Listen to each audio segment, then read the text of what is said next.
Propriedade da transformação linear. Primeira propriedade. Seja f uma função que leva os vetores de V aos vetores do espaço W, esta função ela é uma transformação linear. Sendo uma transformação linear, temos que, pela primeira propriedade, a imagem do vetor nulo de V é o vetor nulo de W. Então, se f é uma transformação linear, o vetor nulo de V é elevado ao vetor nulo de W. Como podemos ver através da segunda condição da definição de transformação linear. Fazendo α igual a zero, temos que a transformação do vetor nulo é igual à transformação da constante zero vezes o vetor V qualquer. Isto é igual ao constante zero vezes a transformação do vetor V. Assim, temos que a transformação do vetor nulo pertencente ao espaço V é igual ao vetor nulo pertencente ao espaço W.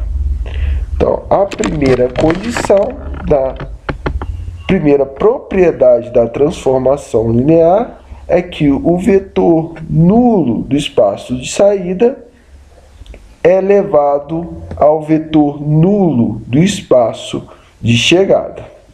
Se a transformação não respeitar esta condição, ela não é uma transformação linear. Então, a propriedade é uma consequência das duas condições para ser uma transformação linear. Isto é, se eu transformo o vetor nulo do espaço de saída, ele tem que ser igual ao vetor nulo do espaço de chegada. Se isto não ocorrer, logo, a função não será uma transformação linear. Vamos ver agora dois exemplos em que a função é uma transformação linear. Então, vamos mostrar que essas duas transformações lineares respeitam a primeira propriedade da transformação linear. Assim, temos duas funções. A primeira, ela leva vetores do plano aos vetores do espaço R3. Então, f de x, y é igual a 3x menos 2y, x menos y. Ao aplicar essa função ao vetor nulo do espaço R2, temos como resultado o vetor nulo do espaço R3. Assim, uma transformação linear, como vimos, leva o vetor nulo do espaço R2 ao vetor nulo do espaço R3. O segundo exemplo é uma transformação linear que leva os vetores do espaço R ao espaço R. E a função ela é f de x igual a 3x. Vamos verificar a primeira propriedade, isto é, fazendo x igual a zero, temos que f de zero é igual a zero. Assim, a segunda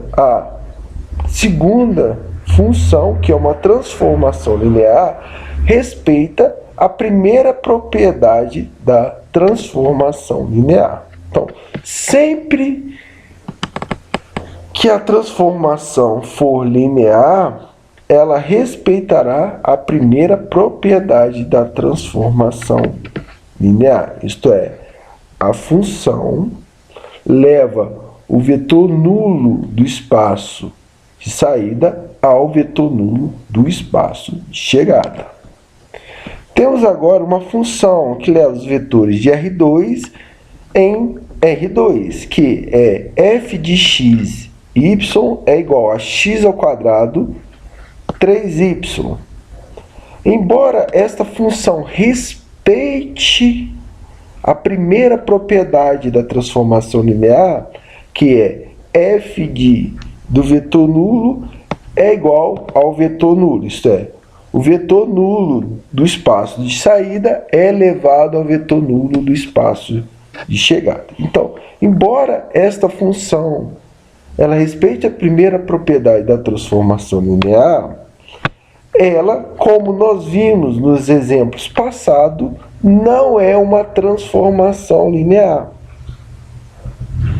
Pois, verificando as duas condições de ser uma transformação linear, esta função não respeita, ela não satisfaz aquelas duas condições da definição de transformação linear. Então, o que significa isso?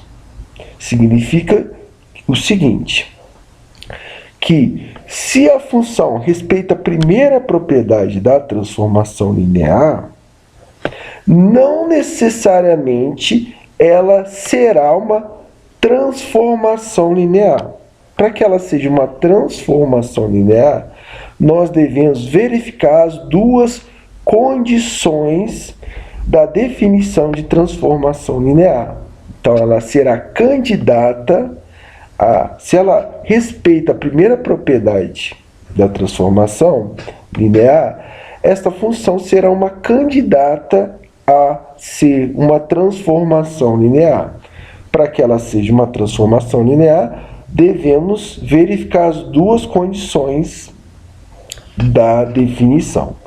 Porém, se a função não respeitar a primeira propriedade da transformação linear, quer dizer que esta função a gente pode descartá-la como sendo uma transformação linear, como veremos no próximo exemplo. Então, satisfeita a primeira condição, ela se torna uma forte candidata a ser uma transformação linear.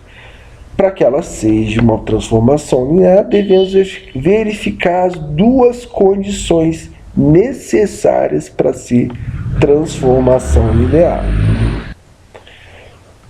O exemplo 4, a transformação a seguir, que é uma função que leva os vetores de R3 aos vetores de R2, dada pela função f de x, y, z é igual a 2x mais 3 na primeira componente e na segunda 3x mais 4z. Ao aplicar a primeira propriedade da transformação linear, isto é, transformando o vetor nulo de R3, nós vemos que o vetor nulo de R3 leva a um vetor que não é nulo no espaço R2. Então, f de 0, 0, 0, f do vetor nulo do espaço R3 é elevado ao vetor 3 de coordenada 3 e 0, que é diferente do vetor nulo do espaço R2. Assim, como essa função não satisfaz a primeira propriedade da transformação linear, podemos dizer que ela não é uma transformação linear. Então, nem precisamos verificar as duas condições necessárias para ver se a função é uma transformação linear. Então, a primeira propriedade ela é importante para descartar as funções que não são transformações lineares, mas se a primeira propriedade for satisfeita, esta função torna-se uma candidata, que não necessariamente será uma transformação linear. Para que ela seja uma transformação linear, nós deveremos verificar as duas condições da transformação linear. Então, é importante nos exercícios futuros, a gente, para verificar se a função é uma transformação linear ou não, utilizada a primeira propriedade, porque daí nós descartamos um grande número de funções que não são lineares e outras que poderão vir a ser linear, serão candidatas à transformação linear. Para que comprovemos que elas são lineares, devemos verificar as duas condições necessárias de ser uma transformação linear.